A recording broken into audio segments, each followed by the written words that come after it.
You're listening to the Clean Comedy Podcast with JamesDCreviston and LukeLacoy.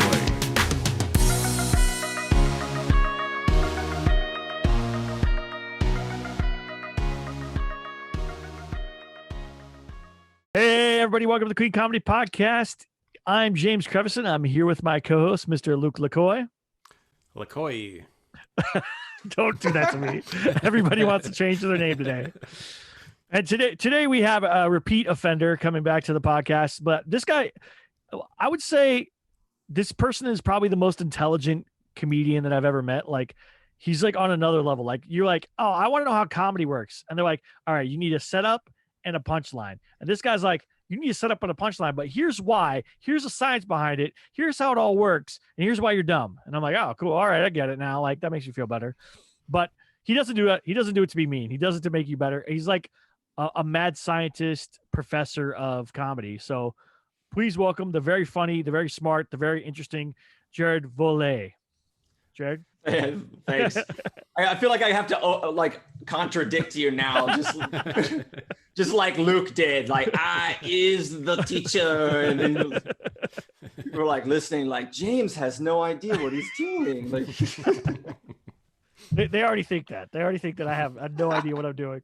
But I mean, you have, like, with all your books and all the things that you write, it's very much a university level of comedy understanding, but made simple. But I still feel dumb reading it sometimes. I'm like, oh, I just thought you say something funny and then you say something funnier and then people laugh. But that's not how you do it. Writing the books has been an adventure in me feeling dumb as well, because there were so many problems trying to like go deeper than what was already available. And that was the whole point of whatever I do, is like my belief is like, don't open your mouth unless you got something really, that you want to say. Like the world has enough people talking. Figure out what it is that you really want to say. Why do you want to help people in the way that you are? And for me, I love science. That's why a lot of my stuff comes out maybe a bit too cerebral. I wish I could maybe write on a level that was maybe easier for people to take in. But that's just who I am. And I think my job is not to be the teacher that everybody, thinks they want, but maybe be the teacher that I know I can be. And then if I play my cards right, if I do what I think I need to do to be the best me, then I can deliver on something that nobody else can deliver on. And that's really, the last 10 years of my life in a nutshell right there is just, I believe in what I do, so I'm going to keep doing it. And maybe I will deliver value. Maybe it'll just be a bust. I don't know, but I absolutely love doing this, and I love doing it in the way that I do it. If somebody asked me to like, okay, will you write maybe 3 or 4 steps on how to write a joke or something? I would be miserable. I have no idea how to do that kind of a thing. People come up like I have like all the stand-up comedy coaching. All my coaching, I have to say, I am a storyteller. If you come in, you ask me for one-liners, you're going to be very upset because I am not going to be able to do that for you. So I think it's playing to your strengths, even when your strengths don't feel like that is what the industry wants. Yeah. And if you look at like the history of comedy and history of any creativity really, but you look at the history of comedy, you see like the golden age of comedy. You have these wildly crazy comedians that were just willing to be different. And they were willing to be different for a long enough period of time where they were unique but sucked. Like in the maybe late 60s, early 70s, a lot of those comedians, they were very unique, but they weren't actually that good at it because they were still very new. And then you go a little bit forward, you hit the golden age of comedy. And that is this time where the comedians that were doubling down and saying, I know that this is going to be big. It's not big yet. I'm not good at it yet, but it will be big. The golden age of comedy represents this time where that was the first time where the unique comedians figured out how to be effective and get laughs on stage as well. And that was like, if you look at any of the comedians of the golden age of comedy, you will see that pattern, like the Steve Martin, the Andy Kaufmans. No matter how wild or crazy of an example you get, you're going to see that. You're going to see that pattern playing out. Yeah, and they're all very unique, right? Where nowadays we have a lot of comedians that are very similar sounding or very stylistically similar. You know, there was not another Rodney Dangerfield, there was not another Sam Kinison, there was not another George Carlin, but there are a lot of comedians now that sound very similar to a lot of other comedians, and you can't really tell them apart. So I agree, I like that. Yeah, that's called it's called in creativity research, it's called hyper segmentation. And there's another nerdy word for you. Hyper segmentation is when like these industries go crazy trying to be unique, but they go so crazy that the uniqueness no longer matters. So think about like the cereal aisle of the grocery store, or the toothpaste in the grocery store. Like how many stripes do you want on your toothpaste? That's the important decision that you're going to be making. So like everyone wants to be unique, and especially in stand-up comedy, and especially in artistic fields like ours, everyone wants to be unique. The problem is that we don't trust ourselves enough to stray really far from what other people are doing, because that is risky. Being a tiny bit unique, that hyper segmentation, like with cereal brands and stuff, they are taking the same basic thing and they're just doing these tiny little tweaks, and they're calling that uniqueness. And like, if you want to get philosophical, yeah, you could say that's unique, but is it meaningfully different? No. The only way you can find meaningful difference is if you actually break away and you spend time being uncomfortable. Because if you're going into a comfortable place, then somebody's probably gone there before. If you are uncomfortable, I think that is a very good way of knowing that you are actually on the right path, because you can improve no matter what, right? Like the first joke I wrote was ridiculously stupid. I was thinking about this. The first joke, I don't know. I guess I have told it. I haven't told it for 10 plus years though. I think I'm trying to remake it in my head. The back of a can of Coke said, "Store this in a cool place." So I put it in my jacuzzi. That's like a Mitch Hedberg joke. I love that, actually. Oh yeah, God, that's so far away. That's good though. That's a good one-liner. But yeah, you see how far, like, I would never tell a one-liner on stage anymore. But I thought I was gonna be an angry one-liner, and I became a silly storyteller. I was way off. Luke, did you have a question? I know you said you had some questions. Yeah, I was trying to think of, like, I don't remember. I'm interested in like pulling out my old joke book and like kind of seeing what I was writing down like the first time, and not on this though. I'm not gonna do that here. So why don't you just call up your ex-girlfriends while you're at it? Just remember everything you've done wrong in your life. I mean, yeah, that's why I started comedy, I think. Anyways, so you have a new podcast out called Kaizen Creative. Kaizen, yeah. Oh my gosh. Here we are, like, James, you're going to mess it up. And then... Boom! And kind of, like, just when you were speaking, I was thinking of episode 1 with kind of your theme on episode 1 was, like, this perceived challenge. And, you know, thinking about something too much to, like, in a creative art. You know, that when I was listening to that, I'm like, that can be anything. You have an idea, you research that idea, you think so much on that idea, and then you never do it because it's like it's almost too much information then to even try. And I thought that was super interesting, and like how much that goes into stand-up.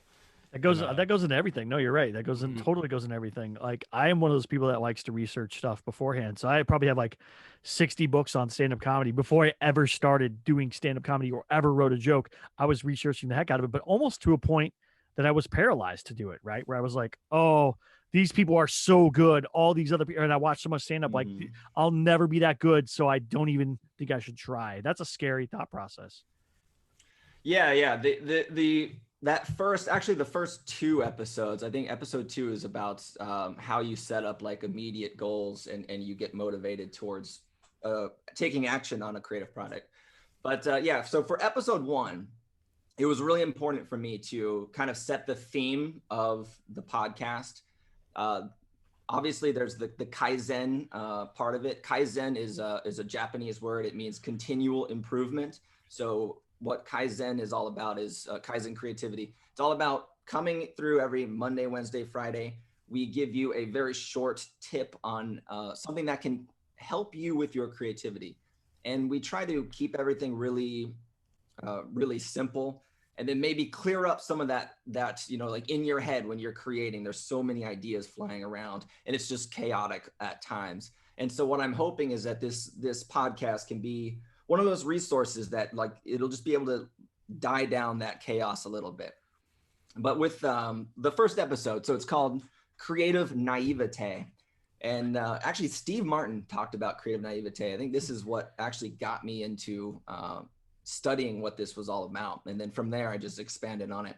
But creative naivete, basically it means it is the jumping into a creative project or a new career before you know what it actually entails.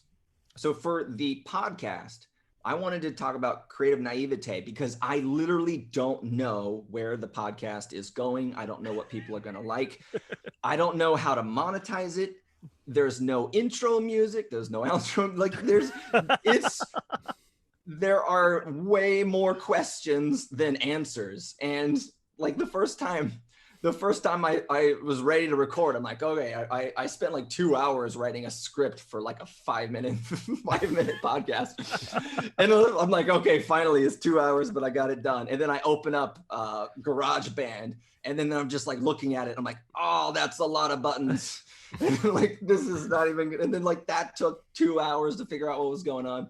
And that was just like the theme. The reason I want creative naivete in there is because it is okay for that to be where you start, because that is where you're going to start. Even like, the people that like the comedians that they're obviously on their first time, but they don't want to admit that. Like, so they talk like they're like the expert, but then they go on stage and you're like, that's if you had done what you said, then I know I wouldn't be seeing this. So it's like, you got to say, here is where I am right now.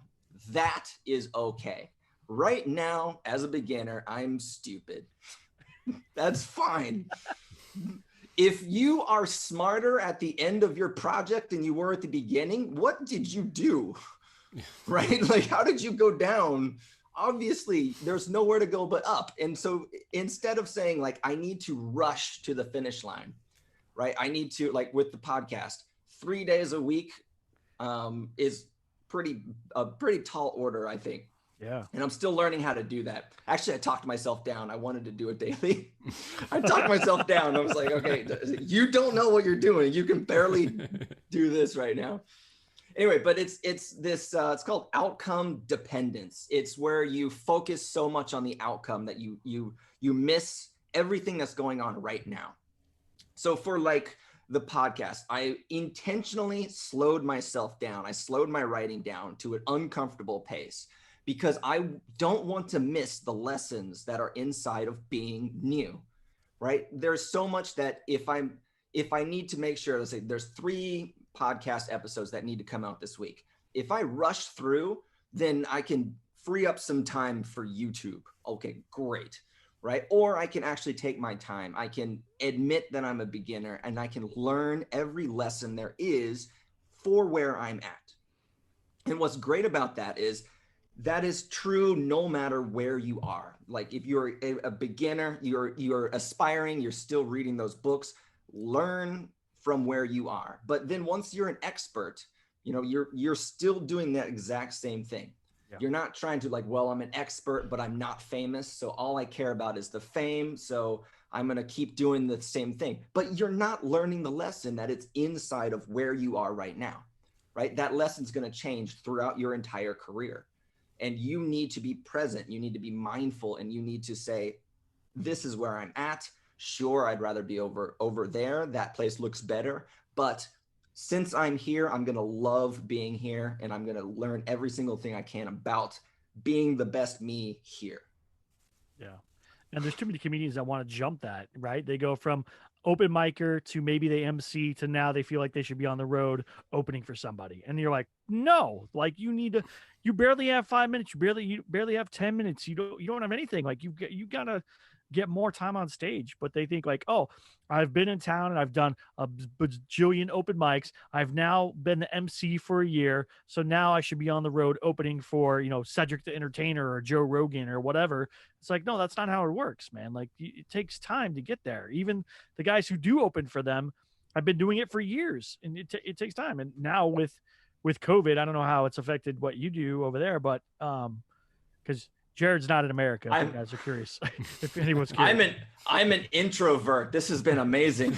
I know. My wife I've been busy, so busy that I went outside the other day. This is a true story. I went outside the other day with my wife. We have these giant rose bushes in front of our house. I went outside. I was like, man, who cut down the rose bushes? And my wife said, when is the last time you've been outside?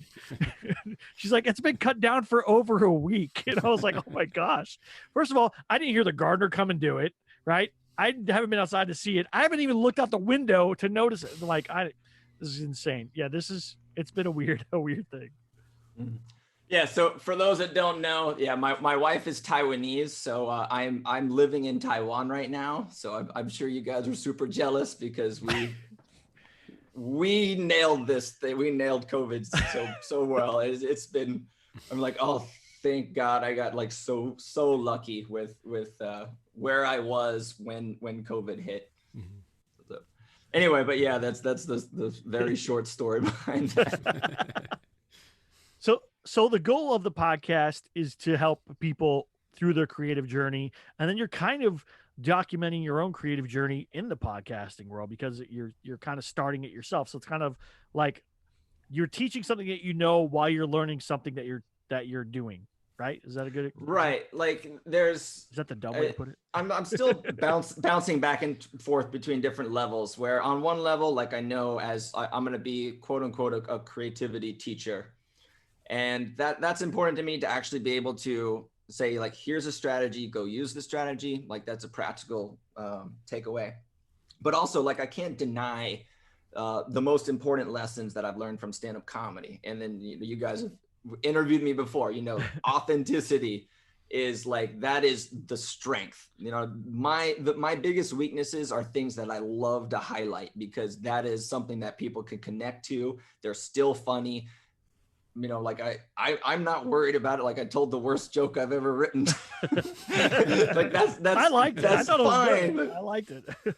Okay, well, I should have edited it out. Need like a little pun dance, like. Have you been able to do stand-up? That will not make any sense on the audio version of this podcast. What did he do? Why does everyone? You made weird have you done any stand-up during this time period? Like, have you been able to go out in Taiwan? We have a couple places here in Taipei that do stand-up comedy. So I still do a lot of stand-up comedy writing. The majority of my writing is mostly for other comedians, but actually, like, I have a ton of different projects that I do for comedy writing. Like early 2020, I was writing for a video game. I created my own point and click video game.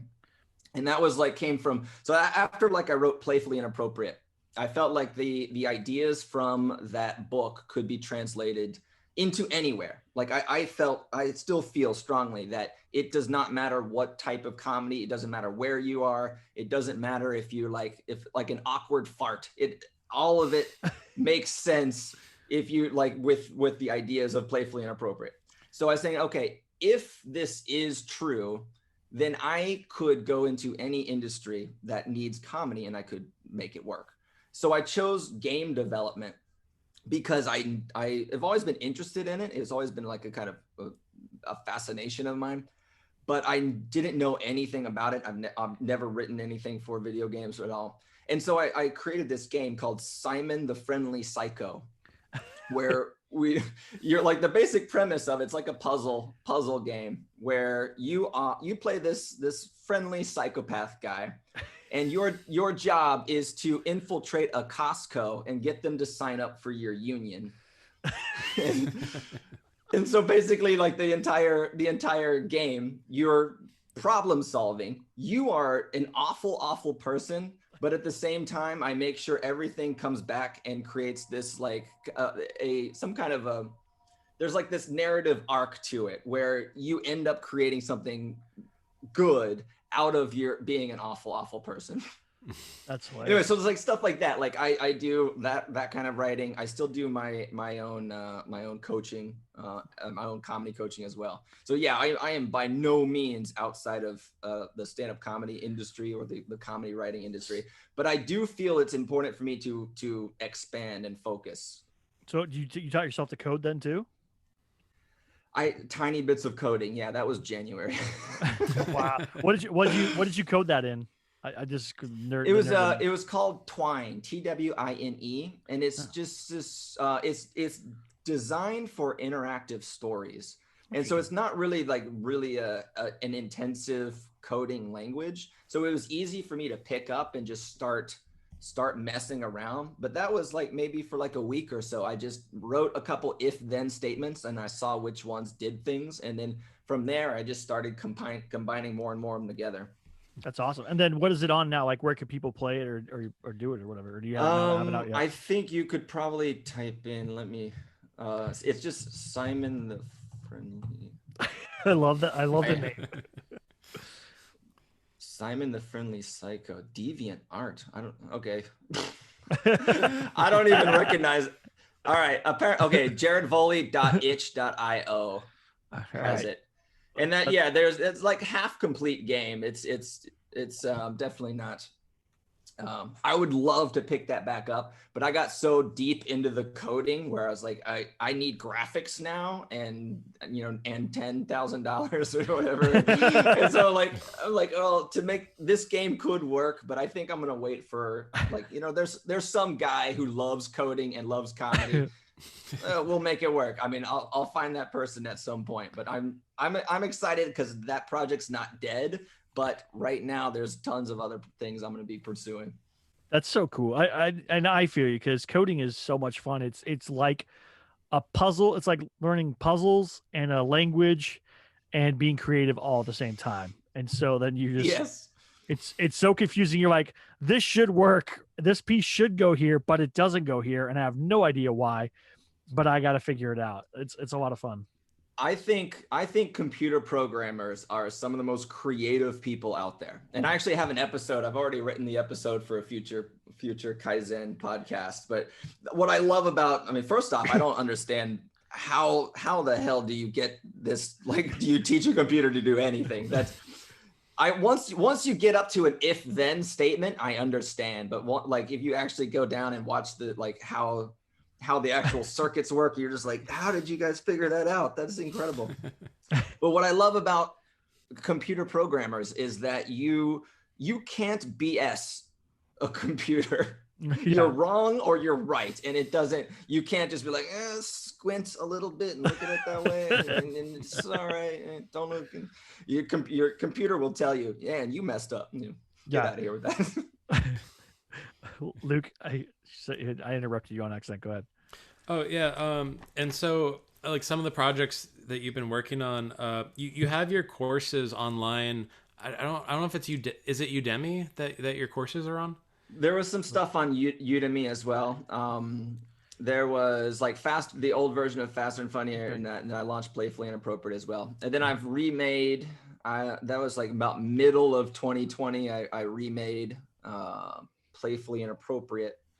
And then after that, I remember actually the reason I remade Faster and Funnier was because of the conversation you and I had in December of last year, where you were saying that, oh, that was a good program. I was like, really? Was it? So I went back, I wrote that 10 years ago. This is the 10-year anniversary of Faster and Funnier is going on right now. Anyway, so yeah, but when you said that, I was like, it was 9 years ago that I had written that. And I was like, is that true? Was it good? And then I went down, I saw the reviews, and I'm like, well, and then I watched it. Oh man, you want to talk about like just painful. I'm like, man, like there was like a, was it 420p camera or something? And it's like just grainy. And then I was like, yeah, I was recording from my office, but then I was when I remade it, I had to record it from my office again. So like that's great for another 10 years of Faster and Funnier being recorded in an office. When did you do tapping the Comedy Muse? Yes. When did you do that one? When did I write it? I Yeah. think that was probably 2015. Okay. Somewhere around that area. You don't push that one as much. Like I don't see a lot of more promotion for that. I like that one a lot. I thought it was one of the things that helped me a lot to figure out comedy when I was starting. I know you probably are like, whatever, but I mean, I think it's interesting that people seem to like the things that I don't like, and then people and the things I love, people are like, whatever. Like, I love all your stuff. Don't get me wrong, but that one was the first one I was exposed to, and it was so helpful that then I just kind of went down the rabbit hole with everything you did. So I was like, okay, that's great. And then Playfully Inappropriate and all that. So, but I think there, even though for me it felt like some things were over my head, that's because you're much smarter than I am. I still was something where it was, once I grasped the concept, it made it easier for me to move forward down the hole. Like it's kind of like programming. Like once you learn the first concept, then you can go to the next concept. You can go to the next, and then next thing you know, you're at the if then statements, and then you're writing your own stuff. And I felt like that book was very helpful for that. And I haven't seen, are you going to update that book, or you not feel like that's a book? I am now. All right, the last advice you guys gave me was great. Like I have naivete in marketing as well. Like hey, you should write a book about that. Okay. Hey, at least you know why we do it? We do it so we get more stuff out of you, so that we can get smarter too. That's what it really is. All right, it's a virtuous circle there. Well, I just like it because it is such a scientific take, and a lot of people be like, "Oh, you can't do comedy. It's not science; it's art." But you can apply principles. There are principles to comedy that makes it an art, but it's a scientific art, right? Because either someone laughs or someone doesn't laugh, right? It's black or white. There's not an in between. You can't, and too many comedians go, "Well, I'm funny, they just don't get the jokes." Well, no, you haven't mastered how to continuously get that joke. That's the thing. That's the kind of. You would not believe how many times I've actually heard that though. Like that's a real thing that comedians say. Oh no, yeah. That crowd sucked in there. Didn't get any of my jokes. Well, really? It was. You're all 30 people or 50 people or 100 people that were in that room. All of them didn't get your jokes. That's odd. You know what I'm saying? Like that's not a normal thing. So maybe it's not the 100 of them that's the problem. Actually. Right? Yeah. I'm just saying, maybe it's not the 100 of them that is the problem. You know what I'm saying? It's the one of you. Like that's you got some ego defenses going on. But you would be surprised. I mean, you know, if you do stand up, you've seen those comedians come on stage like, "Those people don't get me. I'm too edgy for them," or whatever their weird logical reason in their mind for it is, and you're like, no, you didn't write jokes. You went up there and just tried to say offensive stuff or stuff that you just told the story about someone that none of us know, so we have no clue why that's funny. That your uncle, you had to be their story. Yeah. You're just like, that doesn't work. Like why? Yeah. Well, my friends laughed at it because your friends know who you're talking about, so it makes sense. Your friends were drunk. That's another one. Yeah. Your friends are stoned. Of course they're going to laugh. They think everything's funny. Then, you know. Your friends were pointing the wrong direction, dude. That sort of goes back to that creative naivete part, though. Right. Like it's like there was a lesson inside of that. Yeah. That lesson hurts. Creativity is very personal. Like we invest our emotions inside of our creative product. We love what we do.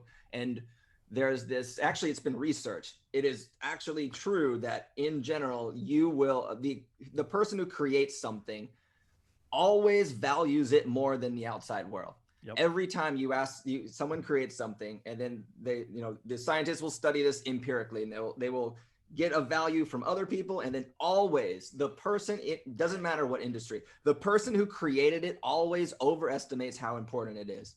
So like, just knowing that, you need to like kind of you need to step back. You have to be objective about your own creative product, which is the hardest thing. There is a part of the creative personality is that there are contradictory aspects to the creative personality. Like I'll give you an example. Being introverted and extroverted. Highly creative people tend to be both, but obviously not at the same time. They tend to be very introverted when they are doing their work. They can get involved, they can get emotional, and they can just dive into this product. But they also love what they've built. And once it's built, you can see this extroversion coming out where they are so passionate about what they're doing that they're actually becoming more extrovert. Like I am a hardcore introvert, hardcore. When people see me, they don't really believe that that is true. Like people see me backstage and they're like, say something to me. And I'm like, hi. Like, I don't know what to do. But once you get me talking about something I love, then I'm a complete extrovert. Yeah. Right. So like on the outside, when people see me, they think I'm extroverted. That is not the case. I am way on the side of introvert. I like to be alone. I like to read. I like to meditate. Those are introverted things. Yeah. Anyway, so there's these contradictory aspects to the creative personality. We have on one side, you have to be very passionate about what you're building. If you're not passionate about what you're doing, you're not going to sit through the hard times, right? You're not going to be as engaged as you could be. You have to have some passion to do a good job. But you cannot learn the lessons that, like that comedian you were talking about, you cannot learn that lesson of failing if you can't actually step back and be objective and dispassionate about what you've created.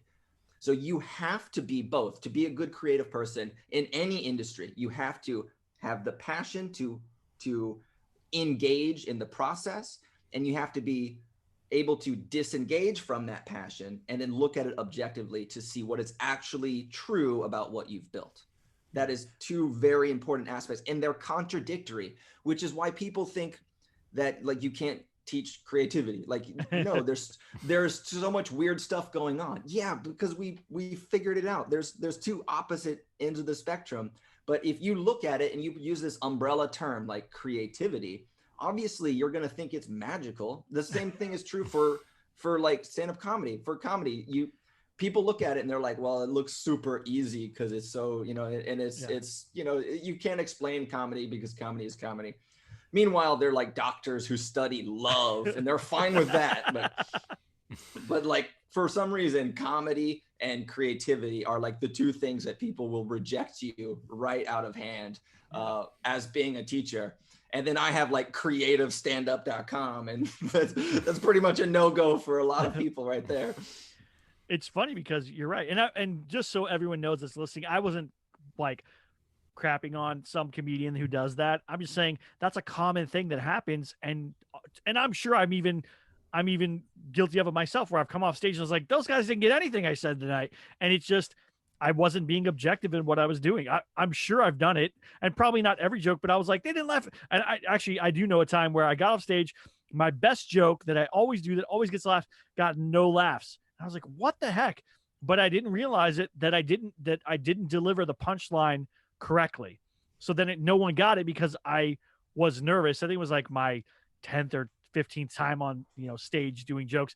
And that joke had been killing, but I'd been rewriting it and reworking it. And so when I did it, I didn't do the punchline properly. So I was mad. And then I got in my car and listened to the set, and I was like, I'm an idiot.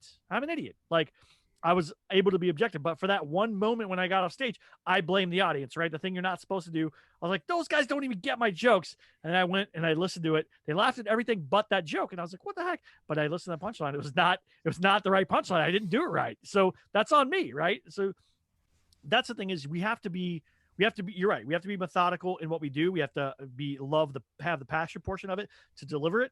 And then we have to step back and be objective about it. And that's why I always tell comedians, record your set, listen to your set, listen to anything you changed. Did the tempo of your speech change? Did the way that you presented your punchline change? Did the way you do your setup change? Did you shorten it? Did you lengthen it? What did you do differently compared to all the other times you've done it? Did it work better? Did it work worse? And then you know what to do, and you can constantly keep tuning it but you have to step back and be objective. You have to step back and listen to what you're doing so you can be a better comedian, because no one's going to be better just going on stage every single time. And I hate that that's a thing that people say is you got to get up more. Okay, well, you can get up a million times and still not be funny because you're not doing anything to better yourselves when you're not on stage, right? Comedy is that 5 minutes, that 10 minutes, that 15 minutes, that hour on stage. But the rest of that time, that's you writing, that's you perfecting, that's you tweaking, that's you listening and doing it over and over and over again. And if you're not doing that, you're never going to be successful.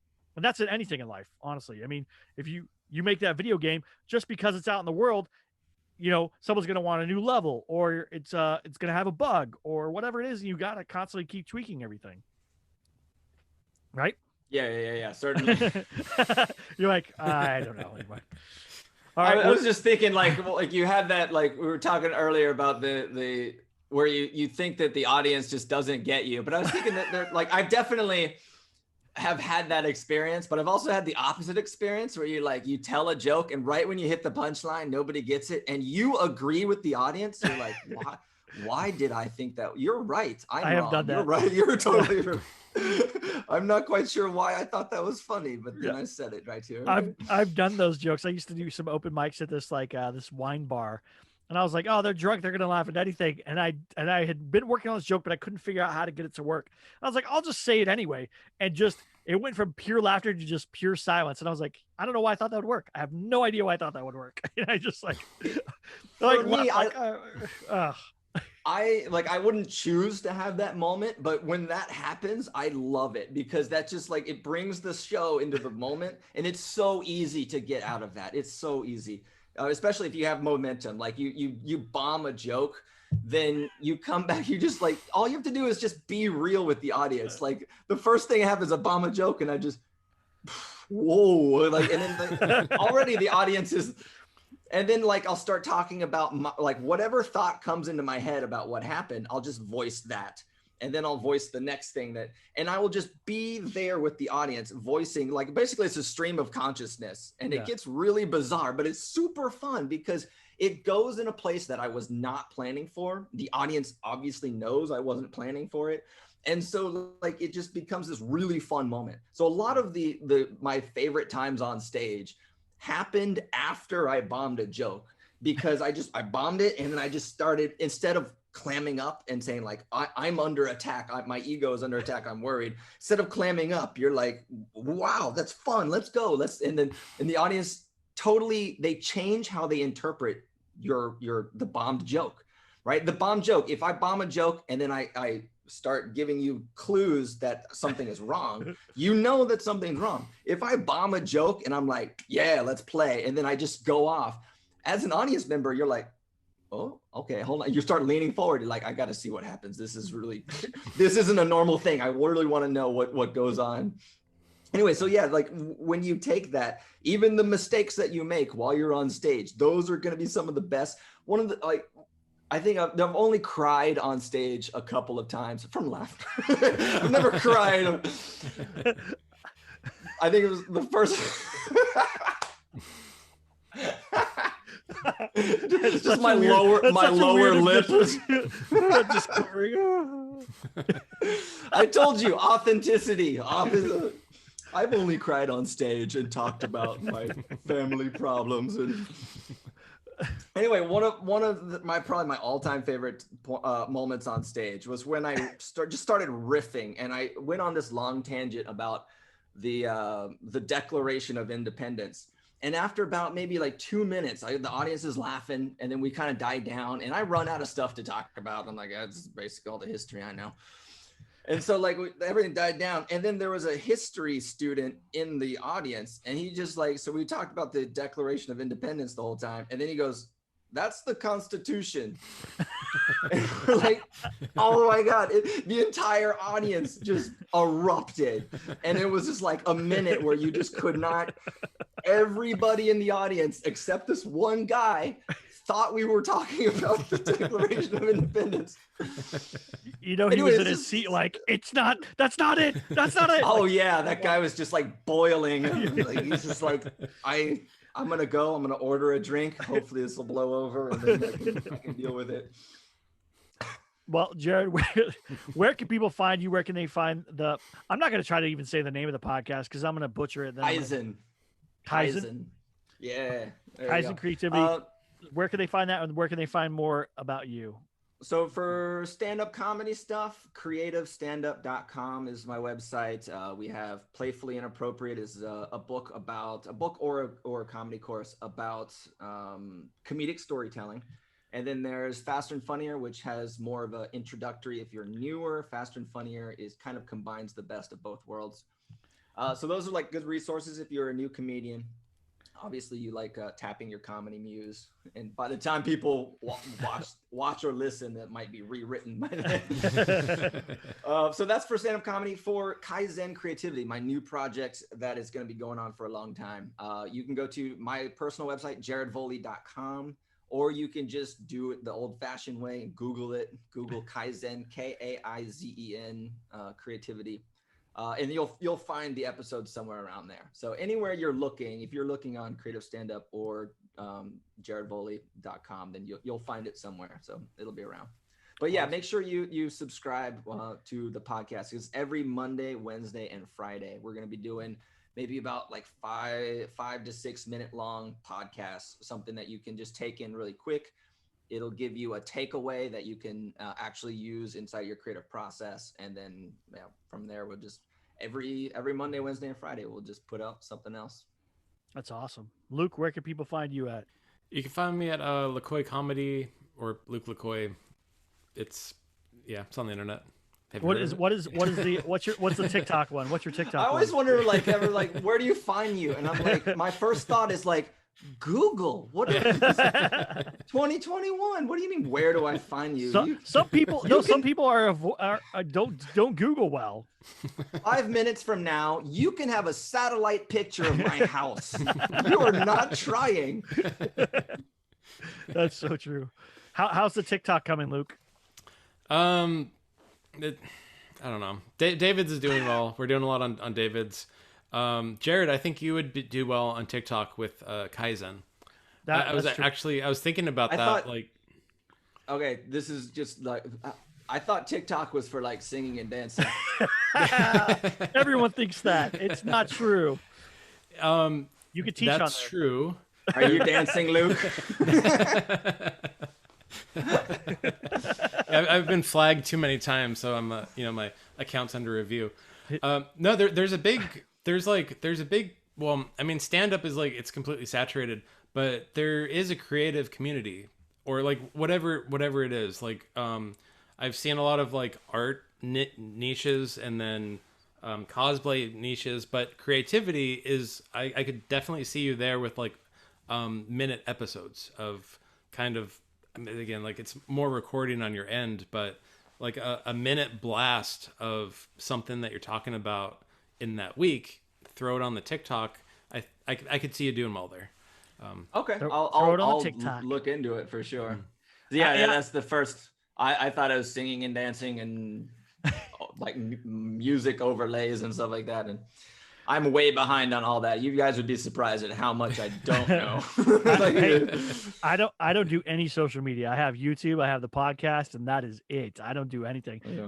It's already too much trying to keep up with that. And then, but Luke has like a whole like playbook and outline and stuff that he's put together to like help get David there. So I'm sure he could share it with you and stuff, and then you can do it. What we should do is take your brain and Luke's what he wrote, put that together, and put out something like the creative's guide to TikTok or something, and just like boom, blow it up. All right, done. Let's do it. Awesome. All right, well, thank you everybody for listening to the podcast. Please like, subscribe, leave us reviews on whatever podcast thing you're doing. Also leave us some reviews on YouTube, and subscribe on YouTube. We got more stuff coming. We're so grateful to have all the guests that we have. We're so grateful for a new year, and we're looking forward to bringing you all kinds of new content.